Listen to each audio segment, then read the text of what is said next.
Caio, pode comentar sobre dor ciática, bloqueio e o que seria tratamento conservador? Vamos lá. Dor ciática, geralmente, é aquela dor que começou na coluna, atualmente, ou no passado bem distante. Às vezes o paciente a vida toda sofreu com dor lombar, tratou só com analgesia, só com aquela fisioterapia fajuta de plano de saúde, de alongamento e fortalecimento, tratou só com medicação analgésica, e aí aquela dor lombar que era axial, em formato de cinto pressionando a sua lombar, começa a ter componentes radiculares, começa a pressionar a raiz do nervo e começa a propagar pela perna. Basicamente, o paciente com dor ciática, ele deita de barriga para cima e tenta levantar a perna reta o máximo, ele não consegue chegar aqui. Ele chega até 35, 45 graus e sente a dor da queixa dele. Esse é o teste de Lazeg, é um teste validado e ele incrimina o nervo ciático como culpado da dor. Apesar desse teste do Lazeg incriminar o ciático, exposição a movimentos específicos que os fisioterapeutas musculoesqueléticos praticam podem negativar esse teste e fazer com que você volte a levantar a perna reta. Ou seja, você não tinha uma dor ciática, o movimento mudou o seu teste, portanto sua ciática era falsa. Você só tinha uma obstrução mecânica na coluna que com exercícios você ia melhorar, mas não exercícios aleatórios, exercícios que o fisioterapeuta prescreve.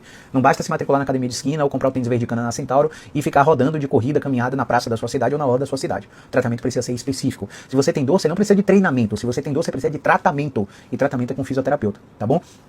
Então, basicamente, essa característica da dor ciática, ela pode vir com formigamento, dormência, queimação, choques elétricos e várias sensações. O bloqueio é uma conduta médica, tá? Tem vários tipos de bloqueio, por exemplo, bloqueio interlaminar, bloqueio transforaminal epidural, bloqueio venoso. Tem vários tipos de bloqueios que os médicos da dor fazem. O que você precisa entender é que raros são os casos de dor ciática em que a raiz nervosa está realmente inflamada. Raros são os casos. Então o discurso de inflamação faz muito sentido e o paciente compra o bloqueio, autoriza o plano de saúde para fazer o bloqueio e muitos médicos prometem um bloqueio de uma forma milagrosa. Você vai fazer o bloqueio e vai ficar 6 meses sem dor. Então isso acontece muito raramente e o bloqueio é uma solução paliativa, muitas vezes desnecessária. Tá?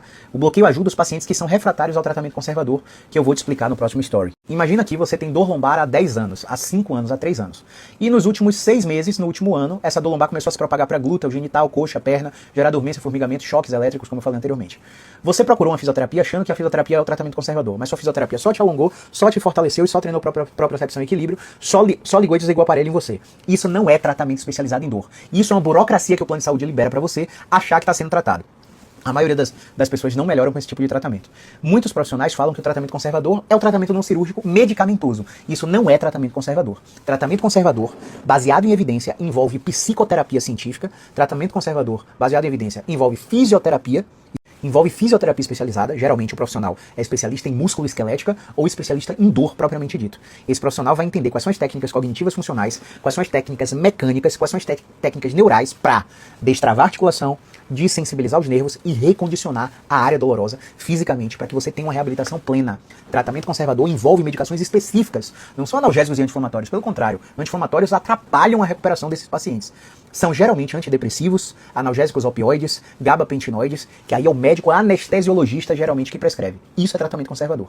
Se você não fez tratamento conservador para falhar nele, isso é, seguiu esse tratamento que eu falei por 12 semanas e não melhorou, você não tem indicação de bloqueio, meu amigo. E aí a última instância é onde você fez essa fisioterapia baseada em evidência, somado à medicação específica do médico anestesiologista, somado à psicoterapia baseada em evidência para reduzir medo, reduzir ansiedade, melhorar o enfrentamento da dor, reduzir catastrofização, reduzir hipervigilância, e ainda assim não melhorou, usando tudo isso junto com bloqueio transforaminal, não é o bloqueio que você toma na veia, é o bloqueio transforaminal, você vai para o centro cirúrgico, é sedado, tem consulta pré-anestésica, e eles fazem a infiltração de substâncias específicas, esteroides anti-inflamatórios, corticoides, enfim, substâncias que os médicos dominam, e ainda assim não melhorou, você tem a última instância, que é a cirurgia. Geralmente uma dissectomia ou uma microdissectomia, que são feitas por ortopedistas especialistas em coluna ou neurocirurgiões. Então essa é a linha de tratamento mais científica e recomendada pelas diretrizes internacionais, os guidelines neozelandês, australiano, canadense, americano, o guideline inglês, o britânico. Então a maioria dos guidelines seguem essa recomendação. Agora olha só, se você não tem dor ciática, aprenda aqui. Esses quadros a gente consegue prevenir. Se você faz gestão de estresse, faz gestão do sono, faz exercício e atividade física. Exercício no mínimo 4 vezes por semana e atividade física seria tempo de pé, tempo de caminhada, mais de 10 mil passos por dia, e andares de escada, 7 andares de escada. Tudo isso ativa seu metabolismo de uma forma que o sistema nervoso controla a dor com muito mais eficiência. Então tudo isso dá para prevenir. Só que as pessoas infelizmente não querem pagar o preço para ficarem melhores. Tá?